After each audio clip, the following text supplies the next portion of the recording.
3 a.m. A hush lay over the city, and the penthouse windows showed a strip of sleeping lights.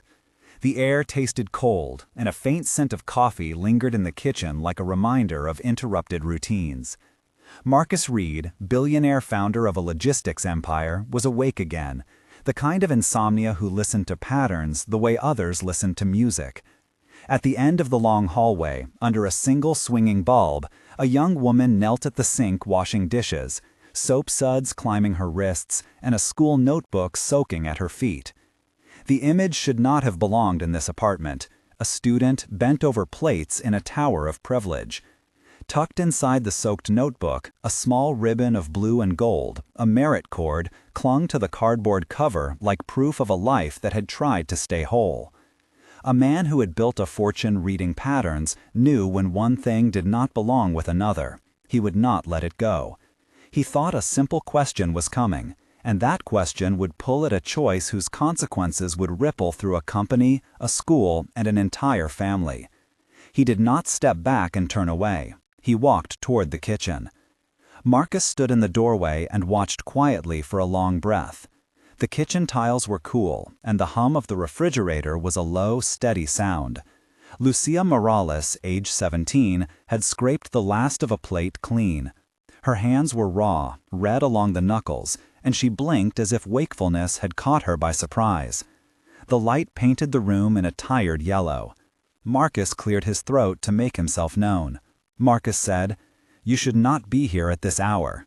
Lucia looked up, eyes wide, voice small. "I do not want to wake anyone, sir." Marcus asked, "Why are you washing dishes now?" Lucia replied, "It is quieter, and the house feels less full when I am doing something." Marcus noticed the soaked notebook and the ribbon. "Is that your school notebook?" Lucia swallowed. "Yes, I had to stay. The school said I missed a lot." Marcus moved closer and smelled the faint metallic scent of bleach and lemon. He heard the scrape of sponge on ceramic and the soft tick of the wall clock. He saw a smudge of dried tomato on Lucia's apron and the pale bruise at her temple where a shoelace had caught. Amid the ordinary, the ribbon became a sharpened question. He thought about the ledger of patterns that had mapped his career, and he thought this inconsistency needed explanation. He would not accept a simple apology. The conversation widened, voices low and careful. Marcus learned that Lucia had skipped classes earlier that week. She had not been truant because she chose to, but because she had no clean uniform and the bus money had gone to rent.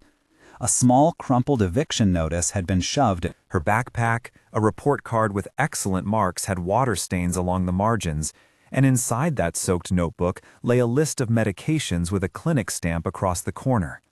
The pictures added up to a shape he recognized from other lives, a shape he had always tried to avoid seeing from his vantage point of glass and steel. The household manager, Mr. Thompson, had been told nothing. Sarah, Marcus's executive assistant, answered his text within minutes and said she would come. He sent a breathless email to the head of security. He thought the next step was logistical and simple, but the human part was messy and immediate. He decided to dig deeper. Marcus had built a fortune reading patterns, and he read this night like a ledger of absence. The kitchen smelled of soap, and the city outside smelled of wet asphalt.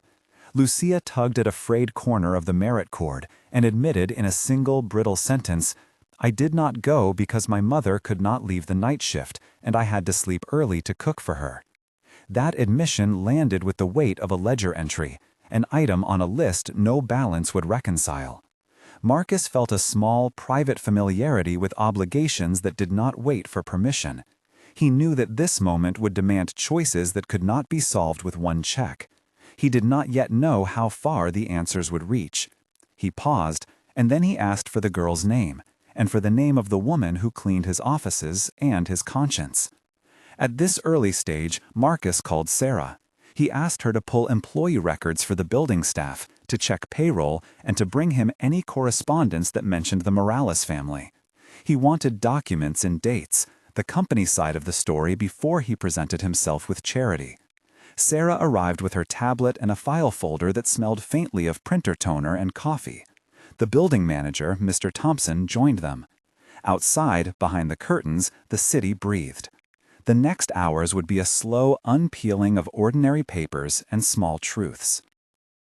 This is the moment in the video where we want you to pause for a second. You have just watched someone in a quiet, painful situation. If this moved you as it moved us, take a breath and think for a moment about your own instincts. Now tell us in the comments what the most unexpected act of kindness you ever witnessed was. Start your comment with "when" so others can find it easily. Your stories create a space where small actions feel less isolated. They also help us understand what people value when they decide to step in. I read many of your comments, and sometimes a comment's detail points us toward our next story. Now let us return to Marcus and Lucia and follow the threads that began in a kitchen at 3 in the morning. Morning. When Marcus began to collect evidence, the pattern grew sharper. He found Lucia's school report in a plastic folder in the sink. The top of the report showed distinctions in mathematics and literature, teacher notes praising her attentiveness and curiosity. He saw, interleaved with that report, a clinic prescription with a specialist stamp from Dr. Emil Santos that named a medication the family could not afford to refill. A call to Principal Owens at the high school confirmed unpaid registration fees and 3 missed parent-teacher meetings. Marcus listened to the principal speaking over a low line of static, and he heard the official language of policies that did not bend easily. The manager, Mr. Thompson, admitted that payroll was on schedule, but that the maid, Anna Morales, had recently reduced available shifts to care for an ailing neighbor. Sarah printed a copy of an overtime slip showing unpaid hours from the building service. The documents fit together like a financial map, and where the map ended, the human consequence began.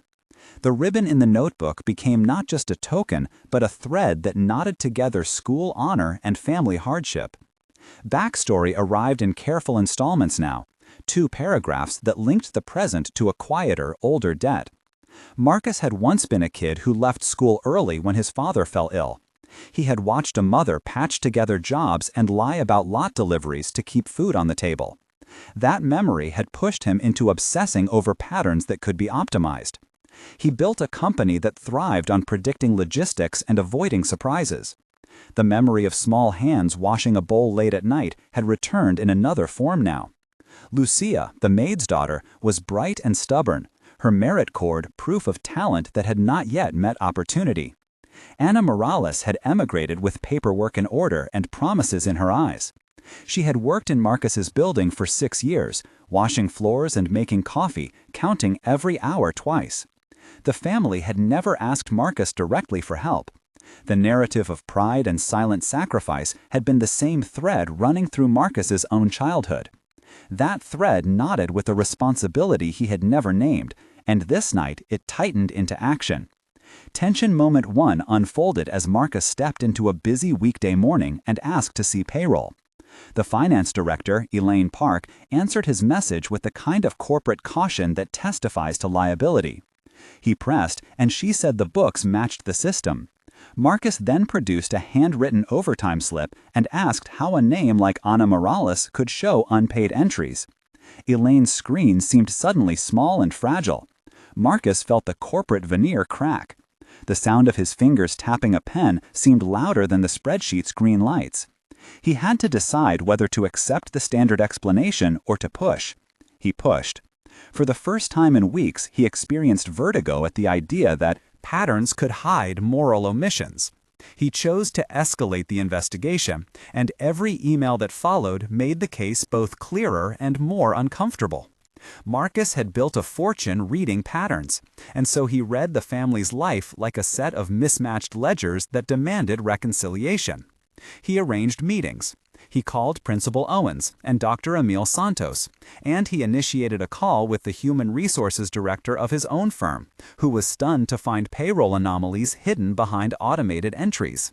He scheduled a home visit. He instructed Sarah to bring warm clothing and food. He felt a tendency toward theatrical gestures and tried to temper it with the steadiness of proof. Document by document, he traced gaps between formal records and lived reality. He put together a file that included a school directive stating that a student could resit examinations with permission, a clinic letter indicating therapy could continue if funding was secured, and an eviction notice stamped with a date that hung dangerously close. Each paper smelled faintly different: paper, toner, hospital ink, municipal rubber stamp. They were small artifacts of administrative life that, when compiled, became a court of evidence for immediate action. A visit to the Morales apartment pulled Marcus through smells and sounds he had not expected. The hallway to their unit smelled of fried onions and laundry detergent. The light bulb in the single living room fixture flickered. Lucia opened the door with a quietness cultivated by necessity. The apartment was narrow, and the walls held a faint dampness. There was a small table with a chipped corner and a stack of unpaid bills with red numerals.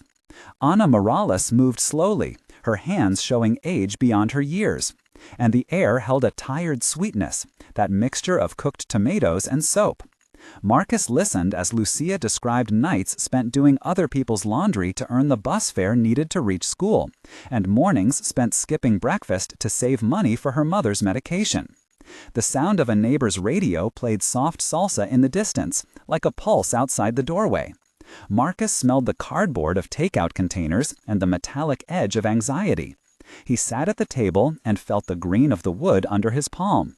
He asked questions and listened. He felt a weight build in his chest that matched the documents in his folder. Dialogue in the Morales kitchen lengthened and deepened. Lucia said, "We tried to cover it, sir. We did not want to be a problem." Anna replied, "I have always been proud of her. She studied under the lamp and hid the hunger. I could not let her stop." Marcus asked, "Why did you not tell someone at work?" Anna looked away and answered, "Pride, fear, the thought that asking would make us smaller." Marcus said, "I was wrong to assume the company had no blind spots." Lucia added, "I thought the merit cord meant something. But then I missed a week and They said it would be hard to keep my place." Marcus reached for the merit cord and felt its thin ribbon between steady fingers. He promised, "No more hiding. We will fix this." That promise required immediate steps.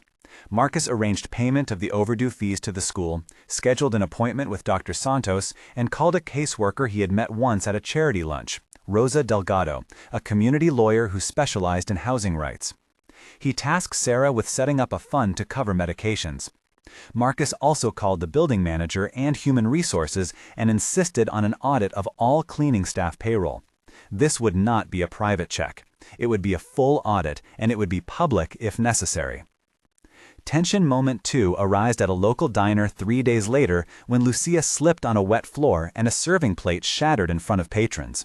The crash hummed through the small room like a struck bell, and the waitress's scolding cut the air.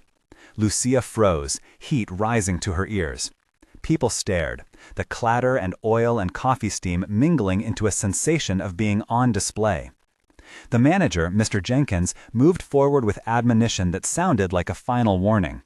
Marcus, who had come to deliver a packet of help and to check on Lucia, felt the air tighten.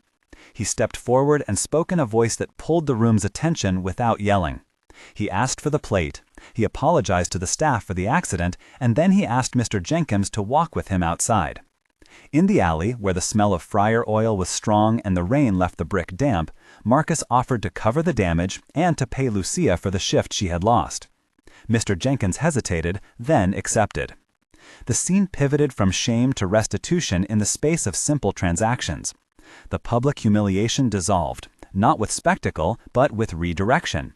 It revealed how a small act of power could diffuse embarrassment and replace it with dignity. Marcus had built a fortune reading patterns, and that meant he was painfully aware of optics. He arranged to meet Principal Owens and Dr. Santos at the school. The principal sat behind a desk littered with children's drawings and a calendar with celebratory stickers. He smelled of old coffee and paper glue. They discussed Lucia's record and the options. Dr. Santos described the medical needs and the likely costs. Rosa Delgado drafted a letter that would freeze any eviction for 30 days and begin a negotiation. Marcus committed to paying past due rent and securing a small scholarship to cover Lucia's fees for the remainder of the year. He instructed his legal team to set up a small administrative grant that would fund medication for the Morales household for 6 months. He also proposed a partnership between his company and the school to create a transportation stipend for students in precarious situations. He wanted systemic solutions, not momentary relief. Tension moment 3 occurred when Marcus presented the audit findings to his board. The conference room smelled of polished wood and citrus from a vase of flowers. The CFO, David Lying, objected to the suggestion of a company fund tied to payroll irregularities. A debate erupted about precedent and liability and the risk of admissions. Sarah, who had been briefed on the Morales case, spoke plainly and with evidence. Principal Owens and Rosa joined via video and explained the human consequences. There was a tangible strain as the board weighed reputation against responsibility. Marcus could have let the matter be a whispered fix. Instead, he insisted on transparency and on a policy change to prevent similar oversights. The board voted narrowly to create a workplace dignity fund, to revise payroll oversight, and to partner with local social services. The decision felt like a small institutional reparation for an omission that had been invisible. After the institutional measures were approved, concrete actions multiplied. Marcus arranged paid leave for Anna so she could attend medical appointments. He set up automatic transfers to the clinic for medication. He contracted with a tutoring program so Lucia could catch up on missed coursework. He ensured Principal Owens would allow Lucia to retake missed exams and placed a mentor in the school to support her. He required the company to fix automated payroll glitches and to train managers to spot signs of employee hardship. He named Sarah the point person for oversight and asked Rosa Delgado to supervise the housing negotiation. The company published a brief report that acknowledged an oversight and promised corrective measures. It felt, to Marcus, like a small cleansing of conscience by policy and practice. He watched Lucia return to school with a clean uniform and the merit cord pinned to her backpack like an emblem redeemed. The ceremony came months later, and it was small and perfect. Lucia walked across a modest stage in the high school auditorium with Anna in the front row and Marcus sitting 2 rows back, hands folded. The light on stage warmed the room and the smell of fresh flowers rose from a pot near the podium. The audience clapped for reasons that were not only academic. Principal Owens gave a speech about community obligations and about the ways institutions and individuals must care for each other. Marcus listened and felt an old weight lift. He had offered money, time, and policy, but the most visible change was not the grant. It was Lucia's steady steps and the way she smiled when she received a certificate for academic excellence. The merit cord glinted in the light like a connective tissue between past sacrifice and future promise. The epilogue grew in the months that followed, a sequence of measurable changes and quieter recoveries. 1 month after the audit, the company published a report on improved oversight and established a small dignity fund. 3 months later, Anna had secured a stable schedule and better pay, and the clinic confirmed medication refills without interruption. 6 months on, Lucia had been accepted into a scholarship program that guaranteed transportation, tutoring, and a stipend, and she had begun to volunteer with a local tutoring center to help younger students. Rosa Delgado had negotiated an agreement with the landlord that included a gradual payment plan and an offer of community resources to prevent future crises. The local school district adopted elements of the transportation stipend model for students in need. Marcus created a small foundation earmarked to identify and support hidden staff vulnerabilities across buildings owned by his company and others.